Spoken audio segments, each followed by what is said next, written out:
Hello നമസ്കാരം. ഈ പുഴയും കടന്ന് എന്ന സീരിയലിൻ്റെ ഒരു അപ്കമിങ് എപ്പിസോഡ് സ്റ്റോറിയാണ് വരാൻ പോകുന്ന ഒരു എപ്പിസോഡിൻ്റെ സ്റ്റോറിയാണ് പറയാൻ പോകുന്നത് കേട്ടോ.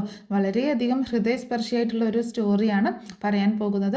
അപ്പോൾ എല്ലാവരും സ്റ്റോറി മുഴുവനായിട്ട് കേൾക്കുക, സപ്പോർട്ട് ചെയ്യുക. നമ്മുടെ ചാനൽ ആദ്യമായിട്ട് കാണുന്നവരാണെങ്കിൽ സബ്സ്ക്രൈബ് ചെയ്യാൻ മറക്കരുത് കേട്ടോ. അതുപോലെ വീഡിയോ ഒന്ന് ലൈക്ക് ചെയ്യാനും ഹൈപ്പ് ചെയ്യാനും മറന്നു പോകരുത്. എന്നാൽ നേരെ സ്റ്റോറിയിലേക്ക് പോകാം.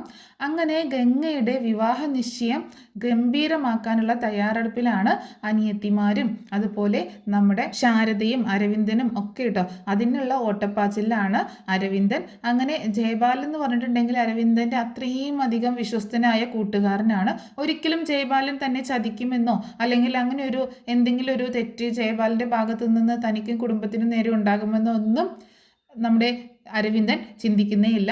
അങ്ങനെ ഗംഗയുടെ വിവാഹ നിശ്ചയത്തിൻ്റെ കുറച്ച് കാര്യങ്ങൾക്കായിട്ട് കുറച്ച് കാശ് അത്യാവശ്യം വന്നപ്പോൾ ജയപാലിൻ്റെ അടുത്തേക്ക് വന്നതാണ് അരവിന്ദൻ. അരവിന്ദൻ വന്നിട്ട് ചോദിക്കുന്നുണ്ട്, എനിക്ക് കുറച്ച് കാശ് അത്യാവശ്യം വേണം. താൻ പറഞ്ഞില്ലേ എൻ്റെ അക്കൗണ്ടിൽ കുറച്ച് കാശ്, എനിക്കൊരു അക്കൗണ്ട് ഉണ്ടാക്കിയിട്ടുണ്ടെന്ന്, അതിൽ നിന്ന് കുറച്ച് കാശ് എടുക്കണം എന്ന് പറയുമ്പോൾ കാശോ, എന്തിനപ്പോൾ ഇത്ര കാശ് എന്ന് ചോദിക്കുന്നുണ്ടായിരുന്നു. അത് ഇങ്ങനെ അത്യാവശ്യങ്ങളൊക്കെ പറയുമ്പോൾ അതിൽ കാശില്ല എന്നുള്ള കാര്യം അറിയിക്കുകയാണ്. നിൻ്റെ വീട്ടിലെ കാര്യങ്ങളൊക്കെ ഞാൻ നടത്തിയില്ലേ, പിന്നെ അത് മാത്രമല്ല ബാക്കിയുള്ള കാശ് എടുത്തിട്ട് ഇവിടെ സ്ഥലം വാങ്ങിച്ചില്ലേ, ഇപ്പോൾ കുറച്ച് സ്വർണം ഗംഗയ്ക്ക് വാങ്ങിച്ചില്ലേ, അതൊക്കെ കാരണം കാശ് തീർന്നു എന്നുള്ളത് കാര്യം പറയണം. ഇപ്പോൾ ആകെ ഒരു 10-13,000 രൂപ ഉണ്ടാവുമായിരിക്കും ആ അക്കൗണ്ടിൽ എന്ന് പറയുമ്പോൾ അരവിന്ദൻ ആകെ തകർന്നു പോവാണ്. 13,000 രൂപയോ? അപ്പോൾ ഇത്രയും നാൾ ഞാൻ 10-30 വർഷം ഗൾഫിൽ കിടന്ന് കഷ്ടപ്പെട്ട് അയച്ചതൊക്കെ ഇല്ലാണ്ടായോ എന്നൊക്കെ ചോദിച്ച് ഇങ്ങനെ വിഷമിക്കുമ്പോൾ അതല്ല, അതിനല്ലേ നമ്മൾ സ്ഥലം വാങ്ങിച്ചത് എന്ന് പറയാണ്. പെട്ടെന്ന് ഇങ്ങനെ അയാൾക്കാണെങ്കിൽ ആകെ വല്ലാത്തൊരവസ്ഥ, എന്തൊക്കെയോ ബുദ്ധിമുട്ട് തോന്നുകയാണ്. അങ്ങനെ അരവിന്ദൻ ചോദിക്കുന്നുണ്ട്, എന്നാലും നെക്സ്റ്റ് ഉടനെ തന്നെ നമ്മുടെ ഈ സ്ഥലത്തിൻ്റെ ആധാരം നടക്കുമല്ലോ എന്ന് ചോദിക്കുമ്പോൾ അതെ അതിനൊരു പ്രശ്നമുണ്ട് എന്ന് പറയണം. എന്താ പ്രശ്നം എന്ന് ചോദിക്കുമ്പോൾ അതെ അതിന് നമുക്ക് തരാമെന്ന് പറഞ്ഞ ഈ സ്ഥലം തരാമെന്ന് പറഞ്ഞ ആളാണെങ്കിൽ ഒരു ആക്സിഡൻറ്റിൽ പറ്റി കോമയിൽ കിടക്കുകയാണ്.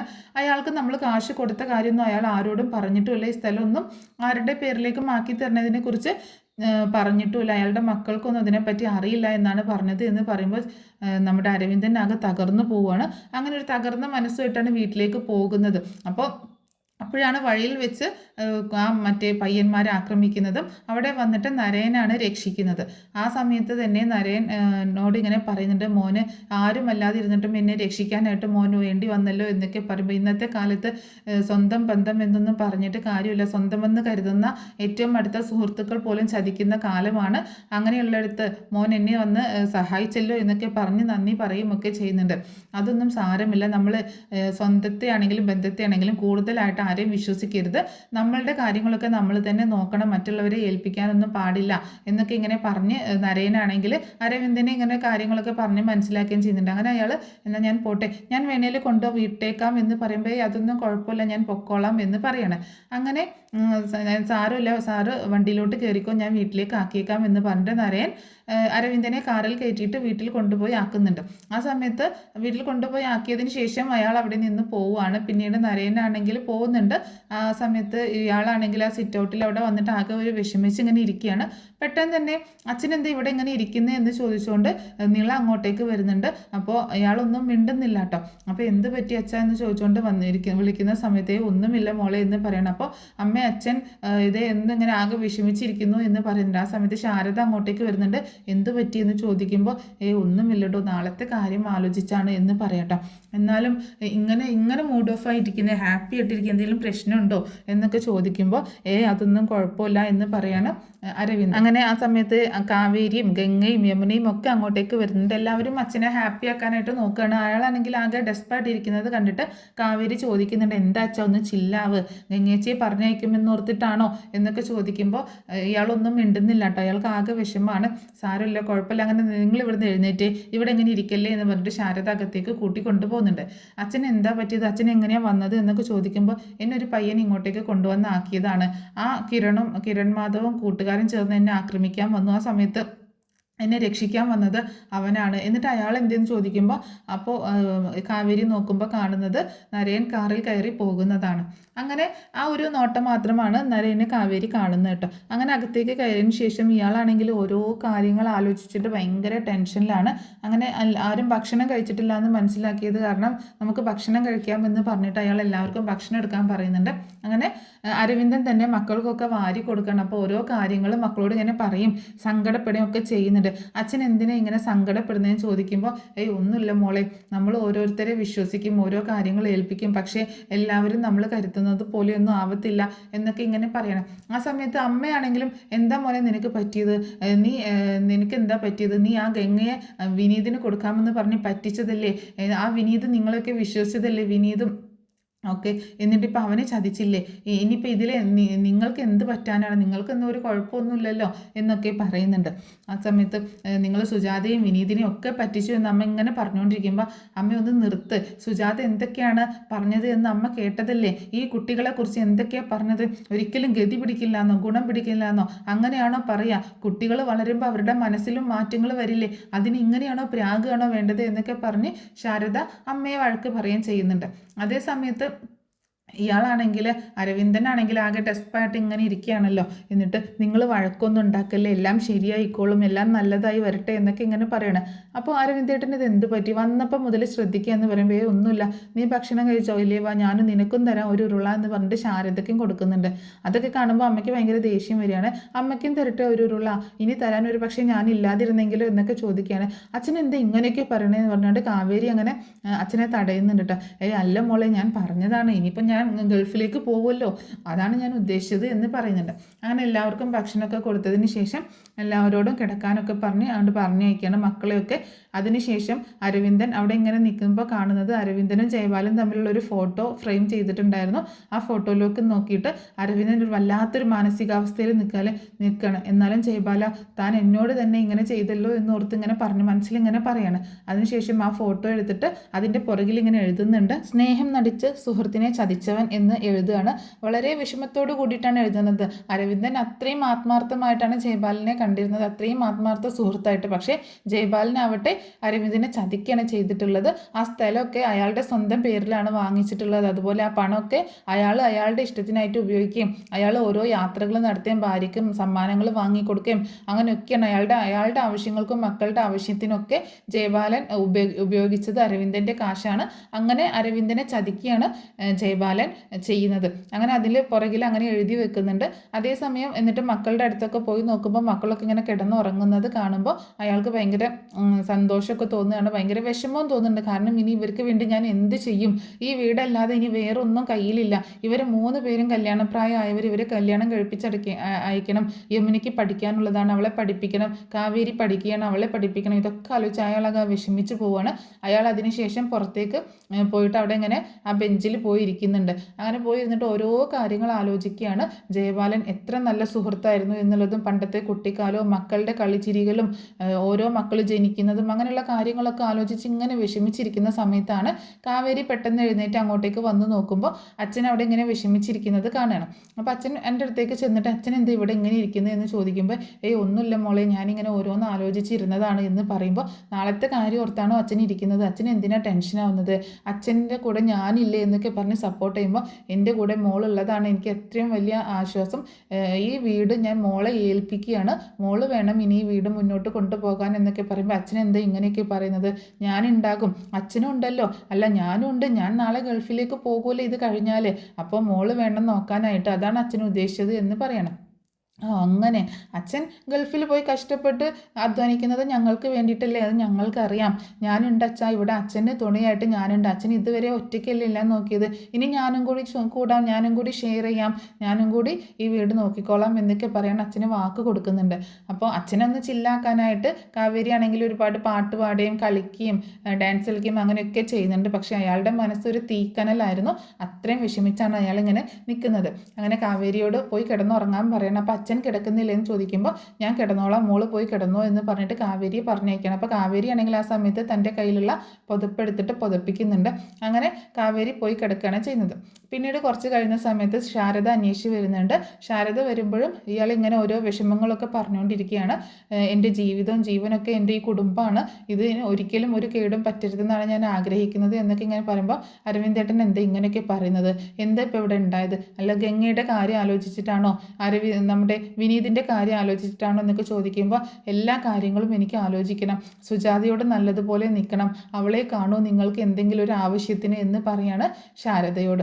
ശാരദ പറയുന്നുണ്ട്, സുജാതയുടെ വീട്ടിൽ പോയപ്പോൾ ഉണ്ടായ അനുഭവമൊക്കെ ഞാൻ പറഞ്ഞില്ലേ, സുജാത ഇവിടെ വന്നിട്ട് മക്കൾ പ്രാകുന്നതൊക്കെ കണ്ടില്ലേ, അതൊന്നും കുഴപ്പമില്ല, എന്തൊക്കെ വന്നാലും സുജാത ഒരാളുള്ളത് കൊണ്ടാണ് നീയും മക്കളും അമ്മയൊക്കെ ഇവിടെ സുരക്ഷിതമായിട്ട് ജീവിച്ചത്. ഇവിടെ ഇനിയിപ്പോൾ സുജാത ഇല്ലെങ്കിലും ജയബാലേട്ടൻ ഉണ്ടല്ലോ, ജയബാലേട്ടനല്ലേ ഇവിടുത്തെ കാര്യങ്ങളൊക്കെ നോക്കിയത്, അരവിന്ദേട്ടൻ ഇല്ലെങ്കിലും ഇവിടുത്തെ എല്ലാ കാര്യങ്ങളും ഭംഗിയായിട്ട് ജയബാലേട്ടൻ നോക്കിയായിരുന്നു എന്ന് പറയുമ്പോൾ ജയബാലുണ്ട്, പക്ഷെ അതല്ല ഞാൻ ഉദ്ദേശിച്ചത്, എന്നാലും എത്രയൊക്കെ ആരൊക്കെ ഉണ്ടെന്ന് പറഞ്ഞാലും ജയബാലൊക്കെ പുറത്തുള്ള ഒരാളാണ്, അത് മാത്രമല്ല എന്നും രക്തം മാത്രമേ കൂട്ടിനുണ്ടാവത്തുള്ളൂ, അതുകൊണ്ട് നിനക്കും മക്കൾക്കും കൂട്ടിനായിട്ട് സുജാതയും വിനീതും ഒക്കെ തന്നെ ഉണ്ടാവുള്ളൂ എന്നിങ്ങനെ പറയുമ്പോൾ ഇതെന്താ ഇപ്പം ഇങ്ങനെ പറ്റിയത്, ജയബാലേട്ടനെ ഇങ്ങനെ മാറ്റി നിർത്തുന്നത് എന്താണ്, എന്താ പറ്റിയത്, എന്തെങ്കിലും കുഴപ്പമുണ്ടോ, നിങ്ങൾ പിണങ്ങിയോ എന്നൊക്കെ ചോദിക്കുമ്പോൾ എനിക്ക് മനസ്സിലായി, എന്തെങ്കിലും കാര്യം പറഞ്ഞ് അങ്ങോട്ടും ഇങ്ങോട്ടും പിണങ്ങിയിട്ടുണ്ടാകും, ജയബാലേട്ടൻ എല്ലാ കാര്യങ്ങളും ഓടി നടന്ന് ചെയ്യുന്നതിന് എന്തെങ്കിലും ഒക്കെ പറഞ്ഞ് അങ്ങോട്ടും ഇങ്ങോട്ടും ഉടക്കിയിട്ടുണ്ടാകും, അതല്ലേ ഇപ്പോൾ പ്രശ്നം, അതിപ്പോൾ നാളെ നേരം വെളുക്കുമ്പോഴേക്കും മാറില്ലേ, നിങ്ങളെ ഞങ്ങൾക്ക് അറിഞ്ഞൂടെ എന്ന് പറഞ്ഞിട്ട് ശാരദയും പോവാണ്. ഞാൻ ഒന്ന് പോയി കിടക്കട്ടെ, നാളെ രാവിലെ നേരത്തെ എഴുന്നേക്കണ്ടേ, അരവിന്ദേട്ടൻ വന്ന് കിടക്കുക എന്നൊക്കെ പറഞ്ഞിട്ട് ശാരദ എന്നോട് പറഞ്ഞിട്ട് നീ പൊക്കോ ഞാൻ വന്നേക്കാം എന്ന് പറഞ്ഞിട്ട് പോവാണ്. അങ്ങനെ പിന്നീട് കാണിക്കുന്നത് പിറ്റേ ദിവസമാണ്. പിറ്റേ ദിവസം രാവിലെ എല്ലാവരും ഒരുങ്ങുകയാണ്. നീളയാണെങ്കിൽ നല്ല സുന്ദരി കുട്ടിയായിട്ട് ഒരുങ്ങുന്നുണ്ട്, കാവേരിയും യമുനയൊക്കെ ഒരുങ്ങുന്നുണ്ട്, അതേപോലെ തന്നെ നമ്മുടെ ഗംഗയും അണിയിച്ചൊരുക്കുകയാണ്, ആഭരണങ്ങളൊക്കെ ഇടിച്ചുകൊണ്ടിരിക്കുകയാണ്. വിനീതും നിവിനും കൂടിയാണ് അങ്ങോട്ടേക്ക് വരുന്നത് കേട്ടോ. നിവിനും അങ്ങോട്ടേക്ക് വരുന്നുണ്ട്. അവർ രണ്ടുപേരും കൂടി അവിടുത്തെ കാര്യങ്ങളൊക്കെ നോക്കി നടത്തുകയും ചെയ്യുന്നുണ്ട്. സുജാതയൊന്നും അങ്ങോട്ടേക്ക് വരുന്നില്ല, സുജാതയും മോളൊന്നും അങ്ങോട്ടേക്ക് വരുന്നില്ല, ഇവർ കാര്യങ്ങളൊക്കെ നോക്കി നടത്തുന്നുണ്ട്. മുത്തശ്ശിയാണെങ്കിൽ അമ്മയാണെങ്കിൽ അവിടെ ഇങ്ങനെ ഡ്രസ്സൊക്കെ ചെയ്ത് അവിടെ ഇരിക്കുന്നുണ്ട്. അപ്പോൾ ഇവർക്കാണെങ്കിൽ ഭയങ്കര സന്തോഷം, എല്ലാവർക്കും ആളുകളൊക്കെ ഇങ്ങനെ വന്നുകൊണ്ടിരിക്കുന്നു, ശാരദ ഓരോരുത്തരെയായിട്ട് സ്വീകരിക്കുകയും ഒക്കെ ചെയ്യുന്നുണ്ട്. ആ സമയത്ത് നമ്മുടെ വിശാലിൻ്റെ അമ്മയും കൂടിയിട്ട്, അതായത് ജയപാലിൻ്റെ ഭാര്യയും വിശാലും കൂടി അങ്ങോട്ടേക്ക് വരുന്നുണ്ട്. ജയപാലിൻ്റെ മകനാണല്ലോ വിശാൽ, അവരും കൂടി അങ്ങോട്ടേക്ക് വരുന്നുണ്ട്. അപ്പോൾ അതിനിടയ്ക്ക് ഇവിടെ ഭയങ്കര പ്രശ്നങ്ങൾ ഇങ്ങനെ നടന്നുകൊണ്ടിരിക്കുകയാണ്. അതായത് ഇവിടെ സംഭവിക്കാൻ പോകുന്നത് ഭയങ്കര ഭയങ്കര ഇമോഷണൽ ആയിട്ടുള്ളൊരു സംഭവമാണ്. അതായത് എല്ലാവരും ഡ്രസ്സ് ചെയ്തതിന് ശേഷം ഡ്രസ്സ് ചെയ്തത് അച്ഛനെ കാണിക്കാനായിട്ട് ചെല്ലും. ശാരദയോട് എല്ലാവരും ചോദിക്കുന്നുണ്ട് അരവിന്ദൻ എന്തേന്നൊക്കെ ചോദിക്കുന്ന സമയത്ത് അരവിന്ദേട്ടൻ ഇന്നലെ രാത്രി ഒരുപാട് ലേറ്റ് ആയിട്ടാണ് കിടന്നത്, അത് കാരണം എഴുന്നേറ്റിട്ടില്ല, ഇപ്പോൾ വരും എന്നൊക്കെ പറയുകയാണ് ചെയ്യുന്നത്. അപ്പോൾ അതുപോലെ തന്നെ നമ്മുടെ നിവിനും അതുപോലെ തന്നെ നമ്മുടെ വിനീതൊക്കെ അന്വേഷിക്കുന്നുണ്ട് അരവിന്ദനെ. അത് സമയത്താണ് നീള അങ്ങോട്ടേക്ക് ഡ്രസ്സ് ചെയ്തത് കാണിക്കാനായിട്ട് ചെല്ലുന്നത്. അച്ഛൻ അതേ നോക്കി, ഞാൻ പുതിയ ഡ്രസ്സാണ് ഇട്ടേക്കുന്നത്, എങ്ങനെയുണ്ട്, നല്ലതല്ലേ അച്ഛൻ, നന്നായിട്ടില്ലേ എന്നൊക്കെ പറഞ്ഞ് ഇങ്ങനെ അരവിന്ദനെ വിളിക്കുമ്പോൾ അരവിന്ദൻ മിണ്ടുന്നില്ല കേട്ടോ. അച്ഛ ഒന്ന് നോക്കിയേ, എൻ്റെ ഡ്രസ്സ് നോക്കിയേ, കൊള്ളാമോ എന്നൊന്ന് പറഞ്ഞേ എന്നൊക്കെ പറയുമ്പോൾ മിണ്ടുന്നില്ല. അങ്ങനെ പിടിച്ചിങ്ങോട്ട് തിരിക്കുമ്പോൾ അയാളാകെ ഇങ്ങനെ തളർന്ന് ഇങ്ങനെ വീഴുകയാണ് ചെയ്യുന്നത്. അച്ഛൻ ഇങ്ങോട്ടേക്ക് നോക്കി, അച്ഛൻ എന്താ മിണ്ടാത്തത് എന്ന് എണീക്കി അച്ഛൻ, എല്ലാവരും വന്നു തുടങ്ങി, ആളുകളൊക്കെ വന്നു തുടങ്ങി, അച്ഛൻ ഇപ്പോഴും ഉറങ്ങുകയാണോ എന്ന് ചോദിച്ച് നീളെ ഇങ്ങനെ വിളിക്കുകയാണ്. അപ്പം എന്നിട്ടും മിണ്ടുന്നില്ല. അപ്പോൾ അവൾക്ക് പേടിയാവണം, അമ്മ ഇത് അച്ഛൻ മിണ്ടുന്നില്ല, അച്ഛൻ ഇങ്ങനെ മിണ്ടാതെ കിടക്കുകയാണ് എന്ന് പറഞ്ഞിട്ട് ഒച്ചത്തിൽ വിളിക്കുന്നുണ്ട്. ആ സമയത്ത് ശാരദ ഓടി വരുന്നുണ്ട്. ഇതുവരെ എഴുന്നേറ്റില്ലേ, ഇതേ അമ്മ അച്ഛനെ വിളിച്ച്, അച്ഛൻ മിണ്ടുന്നില്ല, അച്ഛനെ വിളിച്ചിട്ട് എഴുന്നേൽക്കുന്നില്ല എന്ന് പറയണം. അങ്ങനെ ശാരദ വന്നിട്ട് ഇതേ എഴുന്നേറ്റ്, എല്ലാവരും വന്നു തുടങ്ങി, ഒന്ന് എഴുന്നേറ്റ് ഇങ്ങോട്ടേക്ക് വന്നേ എന്ന് പറഞ്ഞിട്ട് ശാരദ ഇങ്ങനെ വിളിക്കുന്നുണ്ട്. ഒരുപാട് ഒച്ചത്തിലാണ് വിളിക്കുന്നത്. അപ്പോഴും അരവിന്ദൻ എഴുന്നേൽക്കുന്നില്ല. അങ്ങനെ എല്ലാവരും കൂടെ ആകെ വിഷമിച്ചു പോവാണ്. പെട്ടെന്ന് ഇവരുടെ ഒച്ചപ്പാടും ബഹളവും കേട്ടിട്ട് കാവേരിയും അതുപോലെ ഗംഗയും യമുനയൊക്കെ ഓടി വരുന്നുണ്ട്. അച്ഛൻ എന്ത് പറ്റി അച്ഛന്ന് പറഞ്ഞു എല്ലാവരും കൂടി അങ്ങനെ വിളിക്കുകയാണ്. അപ്പോൾ ആ ശബ്ദം കേട്ടിട്ട് അമ്മയും ഓടി വരുന്നുണ്ട്. മോനെ എഴുന്നേക്ക്, എന്താ അരവിന്ദ നിനക്ക് പറ്റിയത്, മോനെ എഴുന്നേക്ക് മോനെ എന്ന് പറഞ്ഞിട്ട് വിളിക്കുകയാണ്. അപ്പോൾ ഈ ഒച്ചപ്പാടും ബഹളമൊക്കെ കേട്ടിട്ട് പുറത്ത് നിൽക്കുന്ന വിനീതും നവീനും കൂടി ഓടി വരുന്നുണ്ട്. അങ്ങനെ അവർ രണ്ടുപേരും കൂടി ഓടി വന്നിട്ട് ഇങ്ങനെ എല്ലാവരും, അപ്പോൾ ആൾക്കാരൊക്കെ അവിടെ തടിച്ചു കൂടട്ടെ എന്താ പറ്റിയതെന്ന് അറിയാഞ്ഞിട്ട് അങ്ങനെ ഇങ്ങനെ എല്ലാവരും കൂടി ഇവർ രണ്ടുപേരും കൂടി ഓടി വന്നിട്ട് വിളിക്കാനായിട്ട് ശ്രമിക്കുകയാണ്. അമ്മാവ അങ്ങനെ വിളിക്കുന്നുണ്ട് കേട്ടോ. എന്നിട്ട് എഴുന്നേൽക്കുന്നില്ല. ഒന്ന് എഴുന്നേറ്റേന്ന് പറഞ്ഞിട്ട് വിനീത് ഇങ്ങനെ വിളിക്കുകയാണ്. നിവിനെ വിളിക്കുന്നുണ്ട്, അങ്കിൾ ഇന്ന് എഴുന്നേറ്റ് എന്ന് പറഞ്ഞിട്ട് ആരും വിളിച്ചിട്ട് എഴുന്നേൽക്കുന്നില്ല. കാവേരി ആണെങ്കിൽ ഒരു ഭയങ്കര കരച്ചിലാണ്, എല്ലാവരും ഭയങ്കര കരച്ചിലാണ്, അച്ഛ എഴുന്നേൽക്കുക എന്നും പറഞ്ഞിട്ട് വിളിച്ചുകൊണ്ടിരിക്കുകയാണ്. പക്ഷേ എഴുന്നേൽക്കുന്നില്ല. പെട്ടെന്ന് തന്നെ ഹോസ്പിറ്റലിലേക്ക് കൊണ്ടുപോകാം എന്ന് പറഞ്ഞിട്ട് അങ്ങനെ എല്ലാവരും കൂടെ ഹോസ്പിറ്റലിലേക്ക് കൊണ്ടുപോകാൻ ആംബുലൻസ് വിളിക്കാൻ പറയുന്നുണ്ട്. അങ്ങനെ ആംബുലൻസ് വിളിക്കുകയാണ്. ആംബുലൻസ് വിളിച്ചതിന് ശേഷം അവർ ഹോസ്പിറ്റലിലേക്ക് കൊണ്ടുപോകാനായിട്ട് നിൽക്കുകയാണ്. അങ്ങനെ പെട്ടെന്ന് തന്നെ എല്ലാവരും കൂടി പിടിച്ച് ഹോസ്പിറ്റലിലേക്ക് കൊണ്ടുപോവുകയാണ് ചെയ്യുന്നത്. അപ്പോൾ കാവേരിയും അതുപോലെ ഗംഗയും കൂടെ ആ ആംബുലൻസിൽ കയറി പോകുന്നുണ്ട്. ആ സമയത്താണ് വിശാലും നമ്മുടെ ജയപാലിൻ്റെ ഭാര്യയും കൂടെ അങ്ങോട്ടേക്ക് വരുന്നത് കേട്ടോ. അപ്പോൾ എന്താ ഇവിടെ എല്ലാവരും കൂടി ഇങ്ങനെ നിൽക്കുന്നതെന്ന് ചോദിച്ചിട്ട് ആരും ഒന്നും പറയുന്നില്ല. അപ്പോൾ ആകെ വിഷമത്തിൽ ഇങ്ങനെ നിന്ന് പോവുകയാണ് എല്ലാവരും കൂടെ. ലാസ്റ്റ് ആരോ പറയുന്നുണ്ട്, അരവിന്ദേട്ടൻ ഇങ്ങനെ വയ്യാണ്ട് കിടക്കുകയായിരുന്നു, ഹോസ്പിറ്റലിലേക്ക് കൊണ്ടുപോയിരുന്നു. ശാരദയ്ക്ക് ആകെ തകർന്ന് അങ്ങനെ നിൽക്കുകയാണ്. മക്കളൊക്കെ കരച്ചിലാണ്. യമുനയും നിളയും ഗംഗയും കാവേരിയും കൂടിയിട്ടാണ് കാറിൽ ആ ആംബുലൻസിൽ കയറി പോയിട്ടുള്ളത്. അങ്ങനെ പോകുന്ന വഴിക്ക് പെട്ടെന്ന് അങ്ങനെ ഹോസ്പിറ്റലിലേക്ക് എത്തുന്നതിന് മുൻപ് തന്നെ ഡോക്ടറൊക്കെ വിളിച്ചിട്ടുണ്ടായിരുന്നു. അങ്ങനെ വഴിയിൽ വെച്ച് തന്നെ ഇയാൾ മരിച്ചു പോവാട്ടോ. പോകുമ്പോഴേക്ക് തന്നെ ഇയാൾ മരിച്ചിട്ടുണ്ടായിരുന്നു. ഓൾറെഡി ഇയാൾ മരിച്ചിട്ടുണ്ടായിരുന്നു, അരവിന്ദൻ. അങ്ങനെ പെട്ടെന്ന് ഡോക്ടർ പരിശോധിക്കുകയാണ്. വഴിയിൽ വെച്ച് തന്നെ ഡോക്ടർ പരിശോധിക്കുന്നുണ്ട്.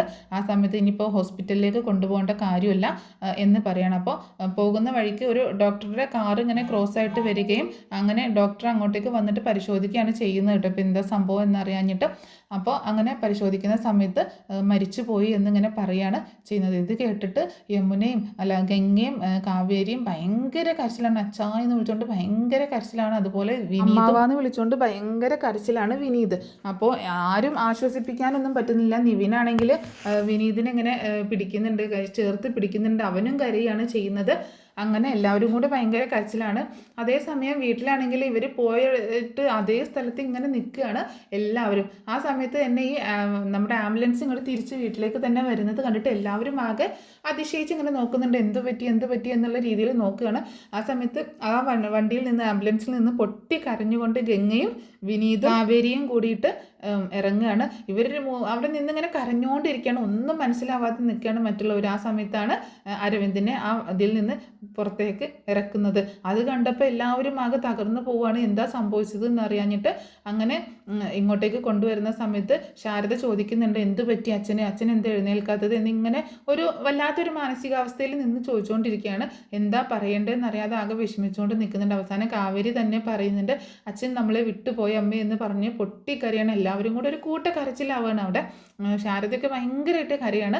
പിന്നീട് എല്ലാവരും കൂടെ ചേർന്ന് അരവിന്ദിനെ അവിടെ അകത്ത് കൊണ്ടുപോയി കിടത്തുന്നുണ്ട്. വെള്ളമൊക്കെ പൊതിപ്പിക്കുകയും ഒക്കെ ചെയ്യുന്നുണ്ട്. എല്ലാവരും അവിടെ പൊട്ടിക്കരഞ്ഞുകൊണ്ടിരിക്കുകയാണ്. ആ സമയത്താണ് ഗംഗയെ വിവാഹ നിശ്ചയം നടത്താനായിട്ട് ഉള്ള കൂട്ടർ വരുന്നത് കേട്ടോ.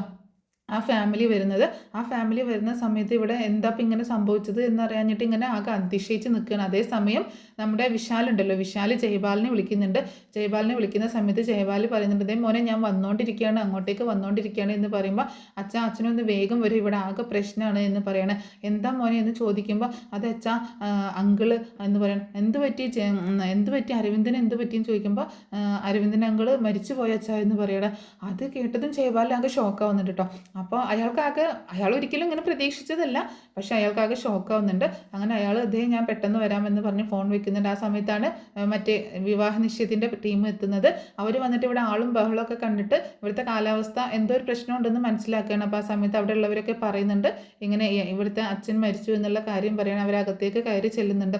ആ സമയത്ത് കാണുന്നത് എല്ലാവരും ഇങ്ങനെ പൊട്ടി കരയുന്ന രംഗം കാണുകയാണ്. അതേ സമയത്ത് ഗംഗ തന്നെ വിവാഹം കഴിക്കാനായിട്ട്, എൻഗേജ്മെൻറ്റ് നടത്താനായിട്ട് വന്ന ആ പയ്യനെ, ഋഷി എന്ന് പറഞ്ഞ പയ്യനെ ആദ്യമായിട്ട് കാണുകയാണ്. അവർ പരസ്പരം അങ്ങോട്ടും ഇങ്ങോട്ടും നോക്കുന്നുണ്ട്. അവരും തന്നെ ആകെ ഇങ്ങനെ വിഷമിച്ചിങ്ങനെ നിൽക്കുകയാണ്. അതേസമയം പിന്നീട് വിനീതിൻ്റെ വീട്ടിലേക്ക് പോയിട്ട് അവൻ്റെ അമ്മയും ചേച്ചിയൊന്നും വന്നിട്ടില്ലല്ലോ. അപ്പോൾ അവരുടെ അടുത്തേക്ക് ചെല്ലുന്നുണ്ട്. അപ്പോൾ അവിടെ എത്തുമ്പോൾ സുജാതയാണെങ്കിൽ ഭയങ്കര ദേഷ്യപ്പെട്ടുകൊണ്ട് സംസാരിക്കുകയാണ്.